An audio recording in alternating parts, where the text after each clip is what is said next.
ಹಿಂದಿನ ಭಾಗದಲ್ಲಿ ನಮ್ಮ ಚಾರುಣ್ಯ ಅದಕ್ಕೆ ಅದು ಎಷ್ಟು ಹೊಂದ್ಕೊಂಡಿದ್ದಾರೆ ನಮಗೆ ಅಂದ್ರೆ ಇವಾಗಂತೂ ಒಂದು ಕ್ಷಣ ಅವರು ನಮ್ಮ ಎದುರಿಗೆ ಕಾಣಲಿಲ್ಲ ಅಂದ್ರೆ ನಮ್ಮ ಯಾವ ಕೆಲಸನೂ ಮುಂದೆ ಸಾಗೋದೇ ಇಲ್ಲ ಅನ್ಸುತ್ತೆ.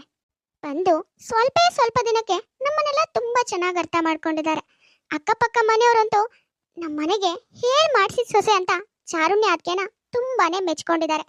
ಹೀಗಿರೋದಕ್ಕೆ ಮುಂದೆ ಏನೆಲ್ಲ ಅವಾಂತರ ಮಾಡ್ತಾರೆ ನೀವ್ ಅಂದ್ಕೊಂಡಿರೋ ಹಾಗೆ ಅದಕ್ಕೆ ತುಂಬಾ ಒಳ್ಳೆಯವರು ಅಥವಾ ಇದನ್ನೆಲ್ಲ ತೋರ್ಕೆಗೆ ಮಾತ್ರ ಮಾಡ್ತಿದಾರೋ ಅನ್ನೋದನ್ನ ಇವತ್ತಿನ ಎಪಿಸೋಡ್ನಲ್ಲಿ ನೋಡೋಣ.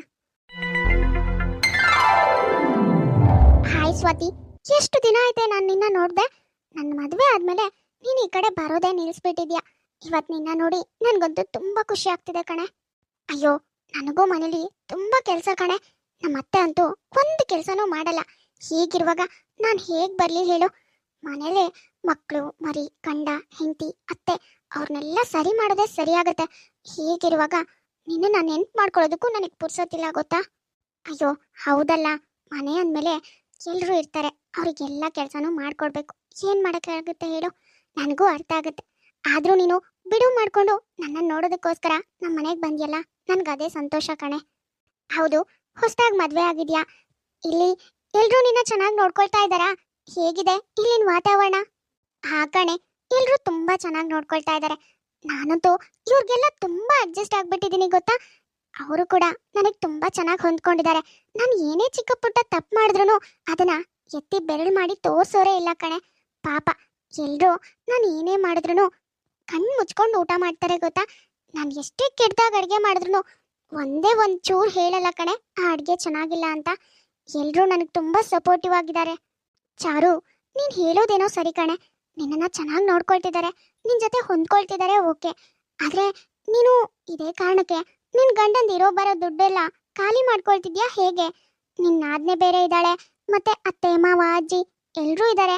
ಅವರಿಗೆ ಬೇಕಾಬಿಟ್ಟು ನಿನ್ನ ಗಂಡ ದುಡ್ಡು ಖರ್ಚು ಮಾಡ್ತಾ ಇದ್ರೆ ಆಮೇಲೆ ನಿನಗೆ ಹುಟ್ಟೋ ಮಕ್ಕಳಿಗೆ ನಿನ್ನ ಸಂಸಾರಕ್ಕೆ ಏನು ಇಲ್ಲದೆ ಇರೋ ಹಾಗಾಗತ್ತೆ ಕಣೆ. ಅದ್ರ ಬಗ್ಗೆ ಏನಾದರೂ ಯೋಚನೆ ಮಾಡಿದ್ಯಾ ಹೇಗೆ? ಅರೆ ಇದೇನೇ ಹೀಗೆ ಹೇಳ್ತಿದ್ಯಾ? ನನ್ನ ಆಜ್ಞೆ ಏನು ಬೇರೆಯವಳ? ನಮ್ಮ ಮನೆಯವ್ರೇನು ಬೇರೆಯವರ? ಅವ್ರಿಗೆ ಖರ್ಚು ಮಾಡೋದು ಒಂದೇ, ನನಗೆ ಹುಟ್ಟೋ ಮಕ್ಳಿಗೆ ಖರ್ಚು ಮಾಡೋದು ಒಂದೇ. ಹೇಗೋ ನನ್ನ ಗಂಡ ತುಂಬ ಜವಾಬ್ದಾರಿ ಇರೋರು ಕಣೆ. ನಾನು ಏನೇ ಹೇಳ್ದೆ ಇದ್ರು ಅವರಿಗೆ ಉಳಿಸೋದಕ್ಕೆ ಗೊತ್ತು. ನನ್ನ ಮುಂದಿನ ಭವಿಷ್ಯಕ್ಕೋಸ್ಕರ ಅವ್ರು ಖಂಡಿತವಾಗ್ಲೂ ಉಳಿಸ್ಕೋತಾರೆ. ನಾನೇನು ಹೇಳೋ ಅವಶ್ಯಕತೆ ಇಲ್ಲ ಕಣೆ. ಅದು ಹಾಗಲ್ಲ ಕಣೆ, ಗಂಡು ಮಕ್ಕಳಿಗೆ ಅದೆಲ್ಲ ಗೊತ್ತಾಗಲ್ಲ. ನಾವು ಹೆಂಡತಿಯರಾಗಿ ನಮ್ಮ ಮುಂದಿನ ಭವಿಷ್ಯಕ್ಕೋಸ್ಕರ ಯೋಚನೆ ಮಾಡಬೇಕು. ಅವರಿಗೆ ನಾವೇ ಹೇಳಬೇಕು, ಬೇಕಾಬಿಟ್ಟು ಖರ್ಚು ಮಾಡಬೇಡಿ, ಎಲ್ರಿಗೂ ಕೊಟ್ಟು ಸ್ವಲ್ಪ ಉಳಿಸಿ, ಮುಂದೆ ನಮ್ಮ ಮಕ್ಕಳು ಭವಿಷ್ಯಕ್ಕೂ ಬೇಕಲ್ವಾ ಅಂತ. ಇಲ್ಲ ಅಂದರೆ ಅವರಂತೂ ತಮ್ಮ ಅಕ್ಕ ತಂಗಿರು ಅಪ್ಪ ಅಮ್ಮ ಅಣ್ಣ ತಮ್ಮ ಇವರಿಗೇನೆ ಪೂರ್ತಿ ಕೊಟ್ಟು ಖಾಲಿ ಮಾಡಿಬಿಡ್ತಾರೆ ಅಷ್ಟೇ. ನನ್ನ ಗಂಡಂಗೆ ಬುದ್ಧಿ ಹೇಳಿನೇ ಇವಾಗ ಅಲ್ಪ ಸ್ವಲ್ಪ ನಮಗೋಸ್ಕರ ಉಳಿಸ್ಕೋತಾ ಇದ್ದಾರೆ. ನೀನು ಹಾಗೆ ಮಾಡು, ಇಲ್ಲ ಅಂದರೆ ಆಮೇಲೆ ಬರಿಗೈ ದಾಸಿ ಆಗ್ಬಿಡ್ತೀಯ. ಅಯ್ಯೋ ಸ್ವಾತಿ, ನೀನೇನೋ ನಿನ್ನ ಗಂಡನಿಗೆ ಹೇಳ್ದೆ ಅಂತ ನಾನು ಹಾಗೆ ಹೇಳೋದಕ್ಕಾಗತ್ತಾ ಹೇಳು? ನನ್ನ ಗಂಡ ತುಂಬ ಜವಾಬ್ದಾರಿ ಇರೋರು ಕಣೆ.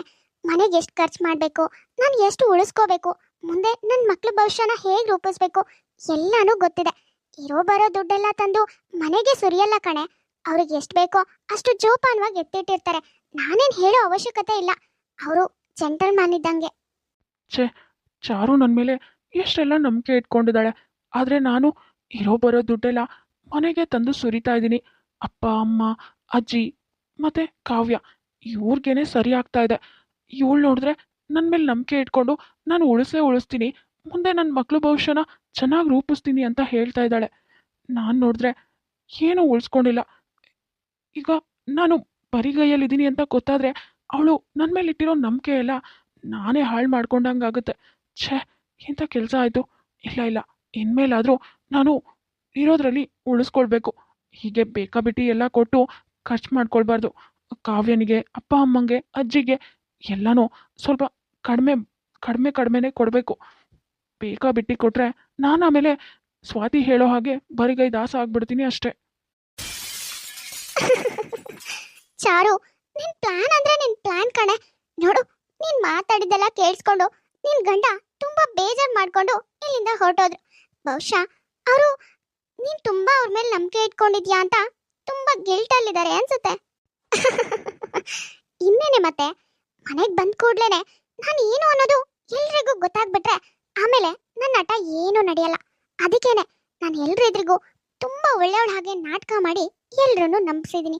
ಇವಾಗ ನಾನು ಏನೇ ತಪ್ಪು ಮಾಡಿದ್ರು ಯಾರು ನಂಬಲ್ಲ, ಆರಾಮಾಗಿ ನಾನು ಬಚಾವಾಗ್ಬೋದು. ಇವಾಗ ನೋಡು, ನಾನು ಯಾರ ಹತ್ರನೂ ಕೆಟ್ಟವಳೇ ಆಗಿಲ್ಲ. ಇವಾಗ ನನ್ನ ಗಂಡ ನನ್ನ ಮಾತನ್ನ ಕೇಳಿಸ್ಕೊಂಡು ತಾನೇ ಏನೋ ಉಳಿಸ್ತೇನೆ ತಪ್ಪು ಮಾಡ್ತಿದ್ದೀನಿ ಅಂತ ಇನ್ಮೇಲೆ ಮನೆಯವ್ರಿಗೆ ಕೊಡೋ ದುಡ್ಡನ್ನ ಸ್ವಲ್ಪ ಕಡಿಮೆನೆ ಕೊಡ್ತಾರೆ. ಯಾರು ಕೇಳಿದ್ರು ಕೈ ಎತ್ತಿ ಎತ್ತಿ ಕೊಡ್ತಾ ಇದ್ದವರು ಇನ್ಮೇಲೆ ಕೈ ಹಿಂದೆ ತಗೋತಾರೆ. ನಾನೇನೂ ಹೇಳ್ದೇನೆ ನನ್ಗೇನ್ ಬೇಕೋ ಅದನ್ನ ಆರಾಮಾಗಿ ಮಾಡಿಸ್ಕೊಳ್ತೀನಿ. ಏನೇ ಹೇಳು ಚಾರು, ನೀನ್ ಮಾತ್ರ ತುಂಬಾ ಬ್ರಿಲಿಯಂಟ್ ಕಣೆ. ಯಾರನ್ನ ಹೇಗೆ ಯಾಮಾರಿಸ್ಬೇಕು ಅನ್ನೋದು ತುಂಬಾ ಚೆನ್ನಾಗೇ ಗೊತ್ತು. ನಂಬಿಸಿ ಕುತ್ಕೆ ಕುಯ್ಯೋದು ಅಂದ್ರೆ ಇದೇ ಕಣೆ. ನೀನ್ ಬಂದಾಗಿಂದಾನು ಇವ್ರ ಜೊತೆ ಎಷ್ಟು ಒಳ್ಳೆಯವಳ ಹಾಗೆ ನಾಟಕ ಮಾಡಿದ್ಯಾ. ಪ್ರತಿಯೊಬ್ರು ನಿನ್ನನ್ನ ತುಂಬಾನೇ ನಂಬಿದ್ದಾರೆ ಬ್ಲೈಂಡ್ ಆಗಿ. ನೀನ್ ಇಲ್ದೆ ಏನು ಕೆಲ್ಸಾನೇ ಆಗಲ್ಲ ಅನ್ನೋ ಹಾಗೆ ಎಲ್ರು ಬಿಹೇವ್ ಮಾಡ್ತಾ ಇದ್ದಾರೆ. ನಿನಗೆ ಇದು ಒಳ್ಳೇದಾಯ್ತು ಕಣೆ. ನೀನ್ ಏನೇ ಮಾಡಿದ್ರು, ಎಷ್ಟೇ ತಪ್ಪು ಮಾಡಿದ್ರು, ಅವ್ರ ಹಿಂದೆ ಎಷ್ಟೇ ಸಂಚು ಮಾಡಿದ್ರು ಯಾರಿಗೂ ಗೊತ್ತಾಗಲ್ಲ ನೋಡು.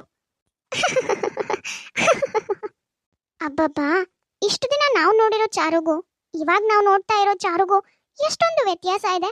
ಇಷ್ಟು ದಿನ ಎಲ್ರೂ ನಂಬಿಸೋದಕ್ಕೋಸ್ಕರನೇ ಇಷ್ಟೆಲ್ಲ ನಾಟಕ ಆಡಿದ್ದು.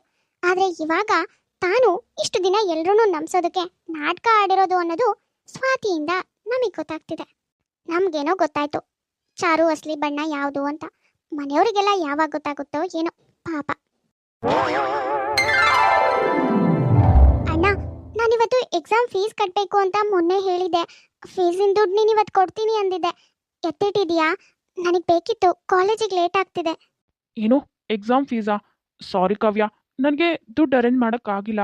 ನೋಡು, ನನಗೂ ತುಂಬ ಖರ್ಚುಗಳಿರುತ್ತೆ. ಈ ಖರ್ಚುಗಳಲ್ಲಿ ನಿನ್ಗೇನೇನು ಬೇಕೋ ಎಲ್ಲನೂ ನಾನು ಕೊಡೋದಕ್ಕಾಗಲ್ಲ. ಅದಕ್ಕೆ ಹೇಳ್ತಾ ಇದ್ದೀನಿ, ನೀನು ಕಾಲೇಜ್ ಮುಗಿದ್ಮೇಲೆ ಪಾರ್ಟ್ ಟೈಮ್ ಜಾಬ್ ಹುಡ್ಕೋ. ಕ್ಲಾಸ್ ಮುಗಿಸ್ಕೊಂಡು ಆಮೇಲೆ ಕೆಲಸ ಮಾಡಿಕೊಂಡು ಮನೆಗೆ ಬರುವಂತೆ. ಯಾಕಂದರೆ ಈಗ ನಿನ್ನ ಖರ್ಚಿಗೆ ನೀನೇ ದುಡ್ಕೊಂಡ್ರೆ ಒಳ್ಳೇದಲ್ವಾ? ಯಾವಾಗಲೂ ನಾನೇ ಕೊಡ್ತಾ ಇರೋದಕ್ಕಾಗಲ್ಲ. ನನಗೂ ಬೇರೆ ಬೇರೆ ಖರ್ಚು ಇರುತ್ತೆ ಅಲ್ವಾ? ಅಯ್ಯೋ ಅಣ್ಣ, ಇದೇನು ಹೀಗೆ ಹೇಳ್ತಿದ್ಯಾ? ನಾನು ಕಾಲೇಜಿಗೆ ಸೇರಿದಾಗಲೇ ಹೇಳಿದೆ ಅಲ್ವಾ, ನಾನು ಕ್ಲಾಸ್ ಮುಗಿಸ್ಕೊಂಡು ಪಾರ್ಟ್ ಟೈಮ್ ಜಾಬ್ ನೋಡ್ಕೋತೀನಿ ಅಂತ. ಅವಾಗ ನೀನೇ ತಾನೇ ಪಾರ್ಟ್ ಟೈಮ್ ಜಾಬ್ ಎಲ್ಲ ಬೇಡ, ನೀನು ಕಾಲೇಜಿಗೆ ಹೋಗು, ನಿನಗೆ ಏನೇ ಬೇಕಾದರೂ ನಾನೇ ಕೊಡಿಸ್ತೀನಿ ಅಂತ ಹೇಳಿದ್ದು. ಇವಾಗ ನೋಡಿದ್ರೆ ಹೀಗೆ ಹೇಳ್ತಾ ಇದೆಯಾ? ಯಾಕಣ್ಣ? ಹೌದು ಕಾವ್ಯ, ನಾನೇ ಹೇಳಿದ್ದೆ. ಆದರೆ ಅವಾಗ ನನಗೆ ಮದುವೆ ಆಗಿರಲಿಲ್ಲ, ಜಾಸ್ತಿ ಖರ್ಚು ಕೂಡ ಇರಲಿಲ್ಲ. ಇವಾಗ ಮದುವೆ ಆಗಿದೆ, ನನಗೆ ಹೆಂಡತಿ ಇದ್ದಾಳೆ. ನಾನು ನಿಮ್ಮೆಲ್ಲರ ಖರ್ಚು ಜೊತೆ ಅವಳು ನಿಭಾಯಿಸ್ಬೇಕಲ್ವಾ? ಅವಳಿಗೆ ಏನೇನು ಬೇಕೋ ಎಲ್ಲನೂ ನಾನೇ ತಾನೇ ತಂದ್ಕೊಡ್ಬೇಕು. ಅದಕ್ಕೆ ಇವಾಗ ಹೇಳ್ತಾ ಇರೋದು. ನೋಡು, ನೀನು ಕೆಲಸ ಹುಡ್ಕೋ. ಅಕಸ್ಮಾತ್ ನಿನಗೆ ಸಿಕ್ಕಿಲ್ಲ ಅಂದರೆ ನಾನು ಕೆಲವು ಕಡೆ ಕೇಳಿ ನೋಡ್ತೀನಿ. ಕ್ಲಾಸ್ ಮುಗಿಸ್ಕೊಂಡು ನೀನು ಪಾರ್ಟ್ ಟೈಮ್ ಜಾಬ್ ಮಾಡಿಕೊಂಡು ಓದ್ ಕಂಟಿನ್ಯೂ ಮಾಡು, ಆಯ್ತಾ? ಅಯ್ಯೋ ಅಣ್ಣ, ಅಣ್ಣ ನಿಂತ್ಕೊಳ್ಳೋ ಅಣ್ಣ. ಅಜ್ಜಿ ನೋಡಿದ್ಯಾ ಅಣ್ಣ ಹೇಗ್ ಮಾತಾಡ್ಬಿಟ್ಟು ಹೋಗ್ತಿದ್ದಾನೆ ಅಂತ? ಹೇಗ್ ದಿಢೀರ್ ಅಂತ ನನಗೆ ಜಾಬ್ ಹುಡ್ಕೋ ಅಂತ ಹೇಳಿದ್ರೆ ನಾನಾದ್ರೂ ಎಲ್ಲಿ ಅಂತ ಹುಡ್ಕೊಂಡ್ಲಿ? ಮೊಮ್ಮಗಳೇ, ಬೇಜಾರ್ ಮಾಡ್ಕೋಬೇಡ ಕಣೆ. ಅವ್ನು ಯಾವುದೋ ಟೆನ್ಷನ್ ಅಲ್ಲಿ ಇದ್ದ ಅನ್ಸುತ್ತೆ, ಅದಕ್ಕೆ ಹೀಗ್ ನಿನ್ನ ಹತ್ರ ಓರ್ಟಾಗಿ ಮಾತಾಡಿದಾನೆ. ನೋಡು, ನೀನೇನ್ ಬೇಜಾರ್ ಮಾಡ್ಕೋಬೇಡ, ನಾನ್ ಮಾತಾಡ್ತೀನಿ ಅವನ ಹತ್ರ. ಅಜ್ಜಿ, ನೀನ್ ಕೇಳಿಸ್ಕೊಂಡೆ ತಾನೆ? ಅವನು ನಾನು ಎಕ್ಸಾಮ್ ಫೀಸ್ ಕಟ್ಟೋದಕ್ಕೆ ದುಡ್ಡೇ ಕೊಡಲ್ಲ ಅಂತ ಹೇಳ್ಬಿಟ್ಟ. ಅಲ್ಲ ಅಜ್ಜಿ, ಹೀಗ್ ದಿಢೀರ್ ಅಂತ ಹೇಳಿದ್ರೆ ನಾನು ಏನ್ ಮಾಡ್ಲಿ? ಹೇಗ್ ಅರೇಂಜ್ ಮಾಡ್ಕೊಂಡ್ಲಿ ಹೇಳು? ಯಾರ ಹತ್ರ ಕೇಳಲಿ? ಅದು ಅಲ್ದೇನೆ ಈಗ ಸಡನ್ ಆಗಿ ಎಲ್ಲಿ ಅಂತ ಕೆಲಸ ಹುಡ್ಕೊಂಡ್ಲಿ? ನನಗೆ ನಾಳೆನೆ ಲಾಸ್ಟ್ ಡೇಟು ಎಕ್ಸಾಮ್ ಫೀಸ್ ಕಟ್ಟೋದಕ್ಕೆ. ಇವನು ಹೀಗೆ ಹೇಳ್ತಿದ್ದಾನೆ, ಏನ್ ಮಾಡ್ಲಿ ಅಂತಾನೆ ಗೊತ್ತಾಗ್ತಿಲ್ಲ. ಅಯ್ಯೋ, ನಾನು ಹೇಳ್ತಿದ್ದೀನಲ್ವೇನೆ, ಅವನು ಏನೋ ಟೆನ್ಷನ್ ಅಲ್ಲಿ ಇದ್ದಾನೆ, ಅದಕ್ಕೆ ಕಣೆ ಹೀಗೆಲ್ಲ ಮಾತಾಡ್ತಿದ್ದಾನೆ. ನೋಡು, ನಿನ್ನ ಎಕ್ಸಾಮ್ ಫೀಸ್ ಕಟ್ಟೋದಕ್ಕೆ ನಾನು ನಾಳೆ ದುಡ್ಡು ಕೊಡ್ತೀನಿ. ನನ್ನ ಹತ್ರನೇ ಅಲ್ಪ ಸ್ವಲ್ಪ ಇದೆ, ಅದು ಇದು ಎಲ್ಲ ಗೌರ್ಮೆಂಟಿಂದ ಬಂದಿರೋ ದುಡ್ಡೆಲ್ಲ ನಾನು ಹಾಗೆ ಇಟ್ಕೊಂಡಿದ್ದೀನಿ. ಅದನ್ನೇ ಕೊಡ್ತೀನಿ, ತಗೊಂಡು ಹೋಗಿ ಫೀಸ್ ಕಟ್ಟುವಂತೆ, ಆಯ್ತಾ? ನೀನ್ ಬೇಜಾರ್ ಮಾಡ್ಕೋಬೇಡ, ನಾನು ಅವನ ಹತ್ರ ಮಾತಾಡ್ತೀನಿ. ಆಹಾ, ಎಲ್ರು ನನ್ನ ಗಂಡನ ದುಡ್ಡಲ್ಲೇ ಬದುಕಬೇಕು ಅಂತ ಫಿಕ್ಸ್ ಆಗ್ಬಿಟ್ಟಿದ್ರು ಅನ್ಸುತ್ತೆ. ಎಲ್ರು ನೀವೇ ಖರ್ಚು ಮಾಡ್ತಾ ಇದ್ರೆ ನನಗೆ ಅಂತ ನನ್ನ ಗಂಡ ಯಾವಾಗ ಉಳಿಸ್ಕೊಡೋದು? ಇನ್ಮೇಲೆ ಹೇಗೆ ಉಳಿಸ್ಬೇಕು ಅಂತ ನಾನೇ ನನ್ನ ಗಂಡಂಗೆ ಬೋಧನೆ ಮಾಡ್ತೀನಿ. ಇನ್ಮೇಲೆ ಎಲ್ಲ ನೀವು ದುಡ್ದೇ ತಿನ್ಬೇಕು. ಅಂತೂ ಇಂತೂ ಚಾರುಣ್ಯ ತಾನು ಅಂದ್ಕೊಂಡಿರೋ ಹಾಗೆ ಗಂಡನ ತಾನು ಏನೂ ಹೇಳ್ಕೊಡ್ದೇನೆ ತನ್ನ ಕಡೆ ವಾಲ್ಸ್ಕೋತಾ ಇದ್ದಾಳೆ. ಹಾಗಾದ್ರೆ ಮುಂದೆ ಏನಾಗತ್ತೆ, ಚಾರು ಆಟ ಎಲ್ಲಿವರೆಗೂ ನಡೆಯುತ್ತೆ ಎಲ್ಲಾನು ನೆಕ್ಸ್ಟ್ ಎಪಿಸೋಡ್ನಲ್ಲಿ ನೋಡೋಣ. ನೋಡಿದ್ರಲ್ಲ ವೀಕ್ಷಕರೇ, ಇವತ್ತಿನ ಈ ಎಪಿಸೋಡ್ ನಿಮ್ಗೆ ಇಷ್ಟ ಆಗಿದ್ರೆ ಪ್ಲೀಸ್ ನಮ್ಮ ಯೂಟ್ಯೂಬ್ ಚಾನಲ್ನ ಸಬ್ಸ್ಕ್ರೈಬ್ ಮಾಡ್ಕೊಳ್ಳಿ, ಲೈಕ್ ಮಾಡಿ, ಶೇರ್ ಮಾಡಿ, ಹಾಗೆ ಕಮೆಂಟ್ ಮಾಡಿ. ತುಂಬಾ ಜನ ಹಾಗೆ ವಿಡಿಯೋಸ್ ನೋಡ್ತಾ ಇದ್ರ, ಯಾರ್ಯಾರು ಹಾಗೆ ವಿಡಿಯೋಸ್ ನೋಡ್ತಾ ಇದ್ರು ದಯವಿಟ್ಟು ಸಬ್ಸ್ಕ್ರೈಬ್ ಮಾಡ್ಕೊಳ್ಳಿ. ಹಾಗೆ ಪಕ್ಕದಲ್ಲೇ ಇರೋ ಬೆಲ್ ಐಕಾನ್ ಕ್ಲಿಕ್ ಮಾಡಿ ಆಲ್ ಅನ್ನೋದನ್ನ ಸೆಲೆಕ್ಟ್ ಮಾಡಿ. ನೆಕ್ಸ್ಟ್ ಯಾವುದೇ ವಿಡಿಯೋ ಹಾಕಿದ್ರು ನೋಟಿಫಿಕೇಶನ್ ಬರುತ್ತೆ.